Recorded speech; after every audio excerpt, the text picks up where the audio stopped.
here in southwest France. I'm Diana, I'm a watercolourist. I help people to enjoy their watercolour painting by teaching techniques and different ways of working in watercolour. And this is essentially what I want to do in this video today.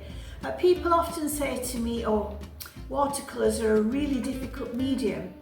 And watercolours can be difficult. But I want to try and take the strain a little off you and make the whole process more pleasurable. There are things you can do and ways that you can work which make the whole thing a joy to do, and that's exactly what I want you to feel about your watercolour painting.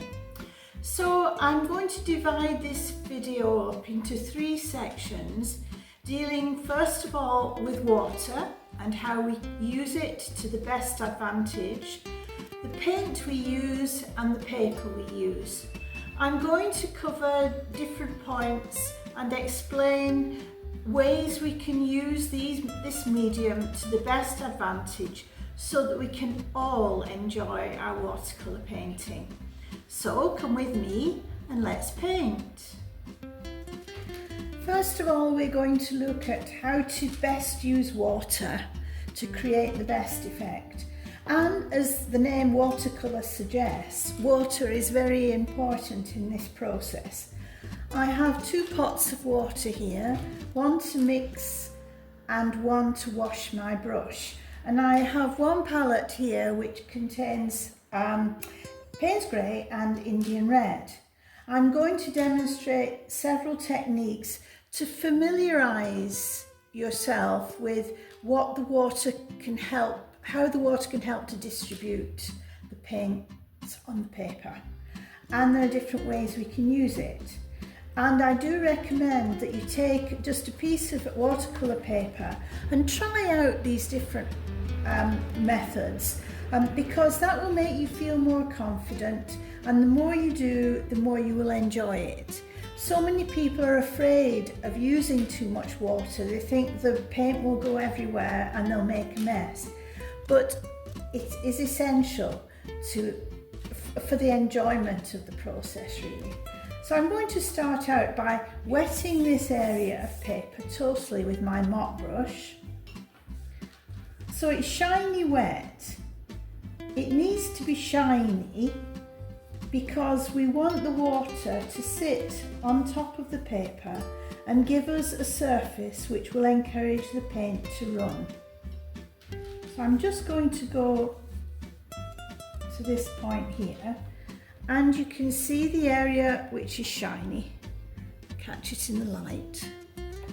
So now I've already prepared my paint. I'm going to start with the Indian Red, and this time I'm going to use the brush just to drop paint in, a blob. And you notice the water starts to spread the paint, it spreads naturally. I can move it, and because the wet paper is shiny wet and the water is sitting on top of the paper, it moves and flows. This is a lovely process in itself. And you can see it won't go beyond the line. I have the line here where the water has wet the paper. It just runs along. It won't run into the dry area. So then I can think about adding Payne's Grey. And again, a blob. Wash the brush now. And then move again. And the colour starts to blend. So we can actually mix colour on the paper and create quite a dramatic effect.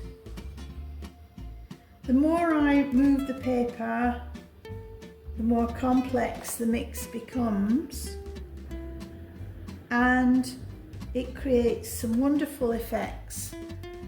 Lovely for skies and seas, or just to make an abstract picture. And of course you can experiment with lots of different colour combinations. Yellows and reds for sunsets, blues, turquoise, Payne's Grey for the sea. Lots and lots of different possibilities. and it's a good thing to get yourself used to seeing how the paint moves. I could go down a different route and not wet the paper entirely, but just use maybe a toothbrush to spatter water. If the water goes into the wash that I've already created, it makes lots of different effects, and it doesn't stop when I stop interacting. It changes. So play about with it. We could then use the same toothbrush in the paint and just add spots of colour, just in a random way. It's going into the colour that's up at the top, but that's fine. So now we've got a lovely blend of sprinkles of colour, and I could perhaps just decide to move the colour a little, just incorporate the wash that I did earlier, bring it down, just play with the colour, see what you can create without having any end view in mind. Let the water run back into the colour that you've already got there.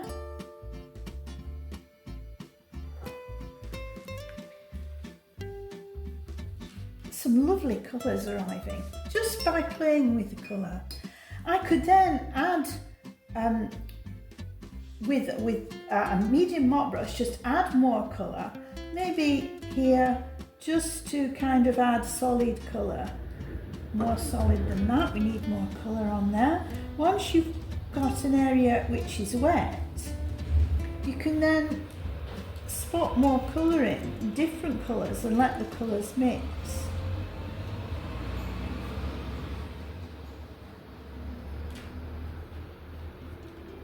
I'm not really aiming to produce an image, just to give you an idea of how you can create just different contours, different shading. Got a harsh edge here, and one of the things that you can do with watercolour is just take a clean wet brush and just add water along the harsh edge to blend it. So then the water will run and create a soft edge. Look how it changes, look how it's moving the colour. It's really magic. And here as well, you can do the same thing.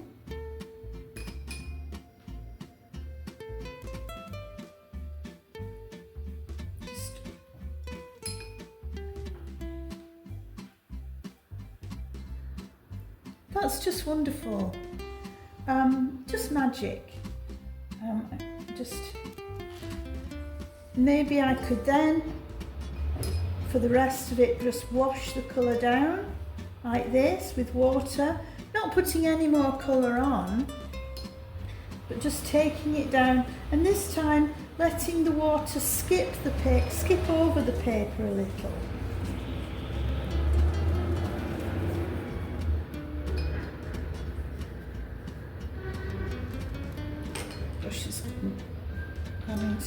And then maybe add a little bit more colour down at the bottom by spotting it in rather than dropping it.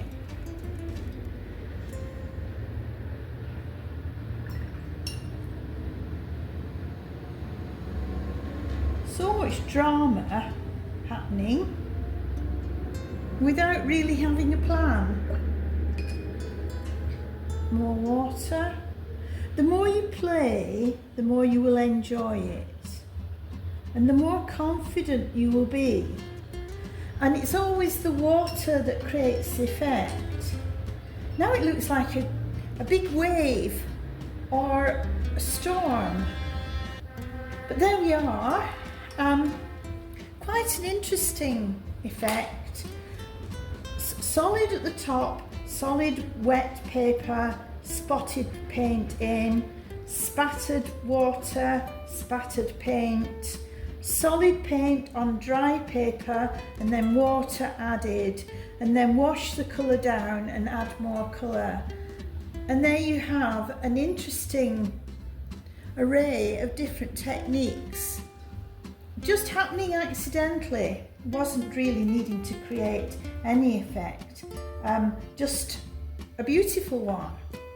So water can help us out a great deal, and the process doesn't stop when we stop interacting with it. This picture will change, and it is crucial that you play about with it and let the water tell the story. Then you'll be more confident about using water. And now we come to paint. As you see, I have the palettes prepared. Don't make the mistake of buying a large selection of colours to start off with. Just begin with the basic primary colours, red, blue and yellow. And possibly Payne's Grey, Burnt Sienna will be another valuable addition to your paint box. But if you have too many colours, it can become distracting and you won't learn as much about each of the colours. So start with the basics and play about with them on the paper. It's always good to be well prepared and have your palettes mixed, but if you are going to paint in a large format and you're going to need a lot of paint, you can always mix in a little pot. I use the white tiles. They're much better to use than a plastic palette. They give you more space, and of course you can have big ones and small ones as well. So we're going to start off just adding colour to another colour on dry paper. I have a large mop brush, and the mop brush needs to be saturated with paint. So we're going to go in first of all with ultramarine blue, which is a fantastic blue, and just add colour to your paper, just in a random kind of way. Just painting over the watermark there, but it doesn't really matter, it's just a bit of paper just to try out. So now I'm going to add another colour, Burnt Sienna, and I'm going to let it run in or let it make contact with the blue.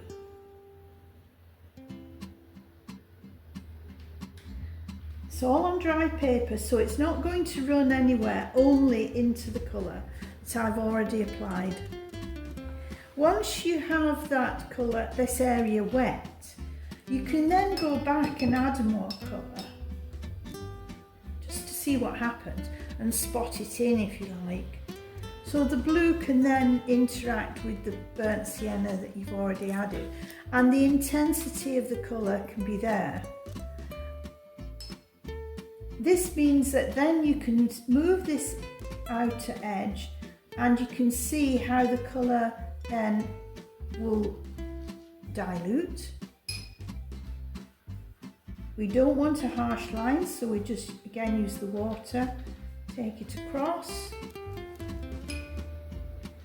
and the water, the paint that we've added on the left hand side then becomes a source of colour for the rest of the wet area. We can move it and let it go.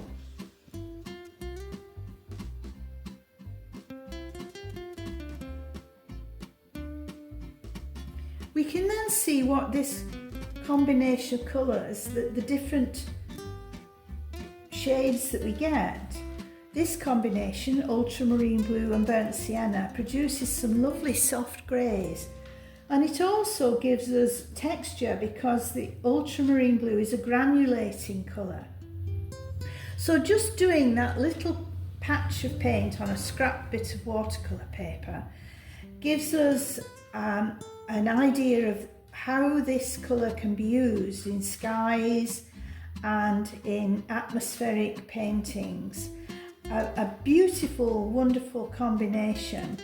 And playing about with it like this will help you to understand how you can let the colour create the effect and how it will move itself, which is fantastic. And so you can play about even more and try other colour combinations. Again, we'll go in, I think, we'll go Payne's Grey this time. We can still touch the colour we already had here, just for continuity.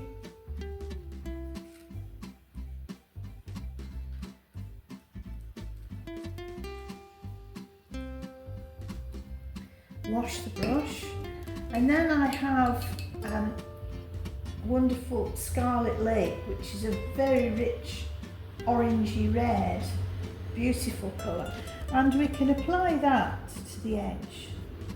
You can apply it here as well if you like. Just add a little bit more, I think, along that edge. And then we can let it run in as well.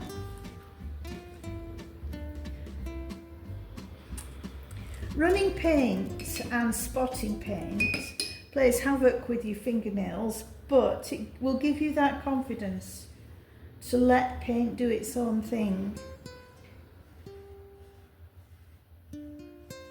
and experiment.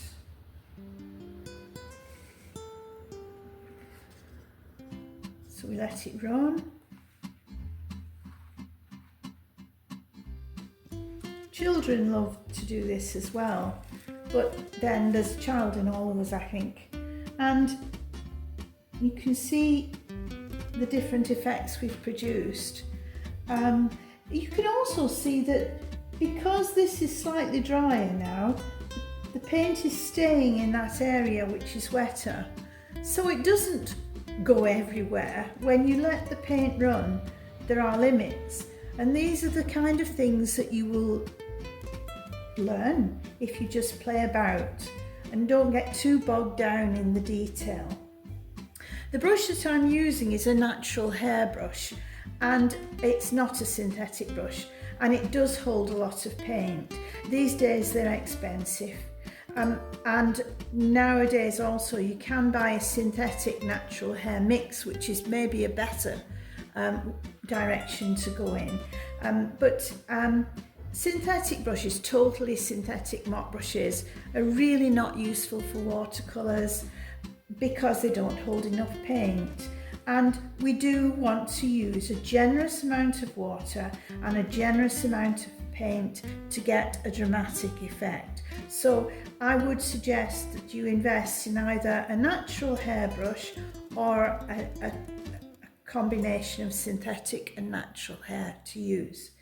And so we can go on with this. Once I get started, I don't know. I'll go with the ultramarine blue again here, and we'll try that. But we'll add it to this side for a change.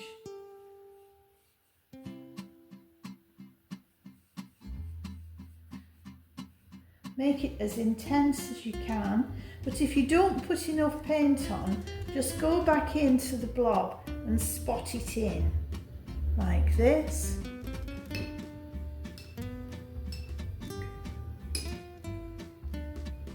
And then maybe we'll go back to our red. See what combination we get once we add the red alongside. Take it up here.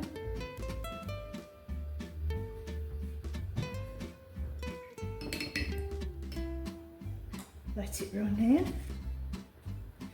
It does get quite messy, but it's great fun. Now you see it's not as wet. I haven't wet that as much, and so it's not moving as much. So we can go back in and just encourage it to move a little. And then tilt it again. Just moving a bit better now. And we can add clean water along this edge. If you do it quickly, you won't, you see the harsh line that arrived? Well, it is moving now. We've got a lovely combination of violets happening there. Just beautiful. This way you learn. You learn about what colours go, what colours create, You just make lovely patterns, but it will all help to give you confidence. It will give you practice in mixing the paints and applying them to the paper, which is going to be our next subject, the paper. Now, as regards paper, use the best paper you can afford. 100% cotton is the best. You deserve to use the best because it will give you the best chance of success. It will be more resilient, it will let you move the paint for longer, and if you make a mistake it will be more forgiving and you'll be able to move that mistake. It's a myth that you can't change watercolour. If you do have something on the paper that you don't like, you can, if it's dry, move it with an acrylic brush and use it just as you would an eraser. And if it's still wet, you can use a damp mop brush just to absorb the paint, and the paint won't have soaked into good paper, so that will work. Start off with the small format. Don't start off very large. A small format, if it is just a piece of paper at the end of the day, if it doesn't work, well, it can go in the bin, or you can use it for making notes or whatever. I try not to waste paper at all here. I use all the bits and pieces for different things. A small format will be less intimidating. If you do decide to go large, sometimes it's better to put the paper on the board and stretch the paper, and this will stop the paper undulating, because that means that the paint will pool in the different areas of depression. But generally a good paper will straighten itself out once it's totally wet. Also, if you decide that you're going to work from a photograph, don't be tempted to try to capture all the details of the photograph, but decide on the 3 components that you're going to have. I use a pencil just to illustrate what I mean. There will always be a background, a midground and a foreground. And the key to successful composition in any painting is to have a focal point, which takes your eye. So a focal point could be a gap in the trees, a turn in the river or whatever, but it will be a point to which your eye needs to go in different points. So the focal point is often more detailed and has more contrast. The background is lesser detailed and paler generally, and the foreground here can be more detailed but not essential. But the focal point is the area of interest, whether it's a little group of trees or people walking along a path.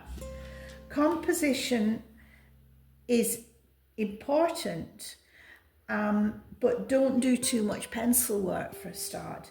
Just think about setting the scene.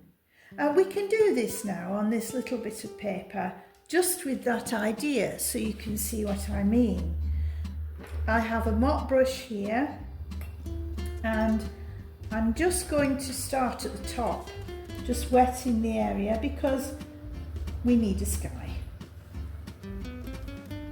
I'm going to take it down a little bit, and because I've got the ultramarine blue here on my palette, I'm just going to spot some of it in. Not a great deal, because it's not a very sunny day. So we can let it move. Because this is the background, we need it to be pale, because it's further away. So I'm going to just have a little hint of trees. I don't have any green, but I'm just going to have a yellow palette here on standby. I'm just going to add a little bit of yellow to the ultramarine, just a hint, and just spot in a tree line on the dry paper, which is just below where we wet the paper for the sky. Okay,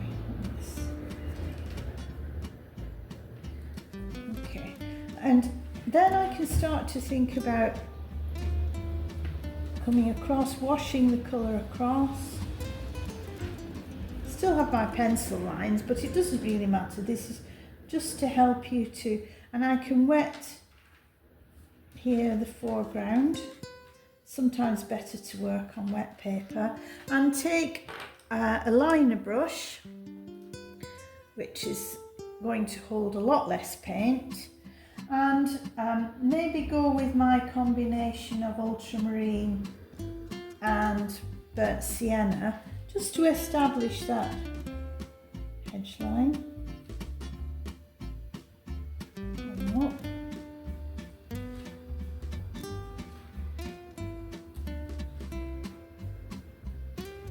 Again here, and this area here where I want my destination to be, the place that's going to attract the eye, I've left it still dry, so I can add maybe a little bit more, maybe a little tree or two trees, just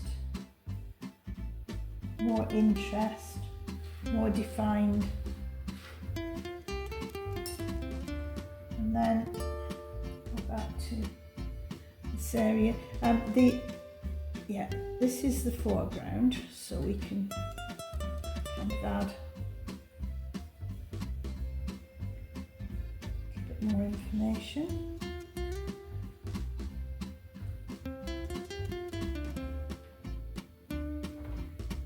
A bit wild now with the blue, doesn't really matter.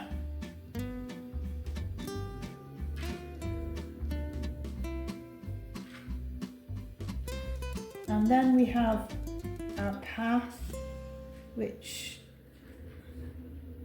you can take to the destination. Maybe think about a tree, which is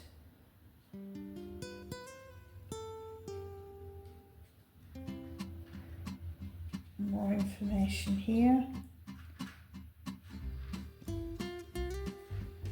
So all points to, everything points to this area here, which is the focal point. So then people, viewers of the painting, are encouraged to go into the picture.